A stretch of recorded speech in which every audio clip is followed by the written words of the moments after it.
Facebook is facing the heat in India over allegations of political bias. A parliamentary panel has begun investigating the company's conduct in its largest market. Facebook's policy prohibits hate speech and content that incites violence, but reports say company employees ignored posts from at least 4 leaders from the ruling BJP, which clearly violated those rules. Now, it's claimed that the motivation was to protect Facebook's business interests in India. Neha Punya joins us live from New Delhi right now. So, Neha, looks like it's going to be a likely showdown at this meeting between Facebook and members of parliament.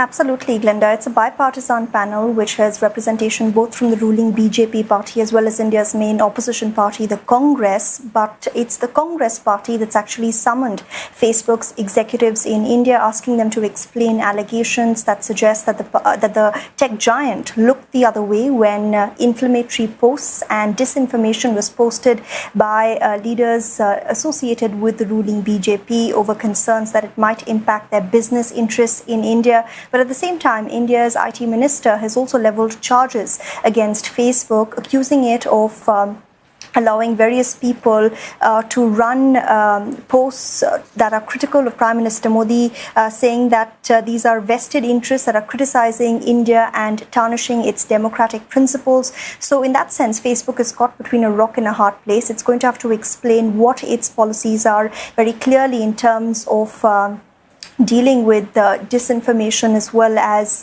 hate speech on its platform. And this is important given that there are elections around the corner in several Indian states. Now, the only issue is this is not a platform that's open to the media, so this is going to be a closed-door consultation, and we'll only find out much later what Facebook's representation was and what questions were asked of the tech giant as well. Neha, what does the parliamentary panel hope to achieve through this probe, and what kind of an outcome can we expect? Well, for one, the biggest challenge that Facebook is facing, not just here in India, but as well as in several other countries, including Singapore and the US, have been allegations that it's not acting quickly enough to deal with misinformation on its platform. So India and its parliamentarians are going to put these questions to Facebook as well.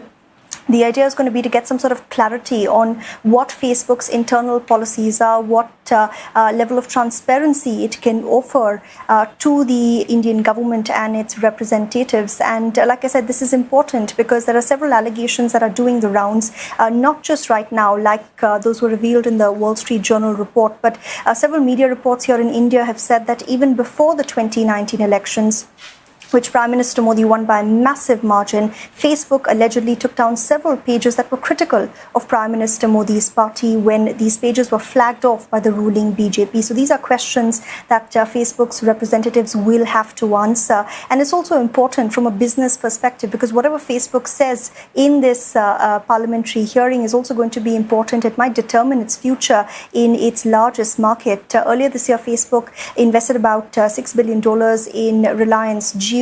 WhatsApp is its largest, India is WhatsApp's largest market as well, with about 400 million users. So a very critical market for India and a very critical time for Facebook to expand its business interests here as well. Okay, many thanks for that. Neha Punya speaking to us from New Delhi.